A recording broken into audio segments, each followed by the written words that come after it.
આ તરફ નર્મદા ડેમમાંથી પણ પાણી છોડાતા ગરુડેશ્વર ખાતેનો વિયર ડેમ ઓવરફ્લો થયો। ઉપરવાસમાં મધ્યપ્રદેશમાં ભારે વરસાદને કારણે નર્મદા ડેમમાં પાણીની સતત આવક વધી રહી છે, જેના પગલે રૂલ લેવલ જાળવવા અત્યારે ડેમના 9 દરવાજા ખોલી 50,000 ક્યુસેક નદીમાં પાણી છોડાઈ રહ્યું છે। ત્યારે ગરુડેશ્વર ખાતેનો વિયર ડેમ ઓવરફ્લો થતા આહલાદક દ્રશ્યો અહીં જોવા મળી રહ્યા છે। તો ગરુડેશ્વર પાસેના દ્રશ્યો છે, જોઈ શકાય છે જે રીતે અહીં પાણીની સારી આવક નોંધાઈ છે। નર્મદા ડેમમાંથી પાણી છોડવામાં આવ્યું છે, ત્યારે ગરુડેશ્વર ખાતેનો વિયર ડેમ ઓવરફ્લો થયો છે। ઉપરવાસની અંદર મધ્યપ્રદેશમાં પણ સારો વરસાદ છે, જેના કારણે નર્મદા ડેમમાં પાણીની સતત આવક છે, જેના કારણે પાણી છોડાઈ રહ્યું છે।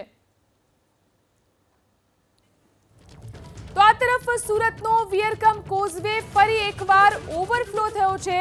સુરતનો વિયરકમ કોઝવે ફરી એકવાર ઓવરફ્લો થયો। ઉકાઈ ડેમમાંથી તાપી નદીની અંદર પાણી છોડાઈ રહ્યું છે, ત્યારે કોઝવે ઓવરફ્લો થયો। 9 દરવાજા 5 ફૂટ સુધી છોડવામાં આવ્યા છે।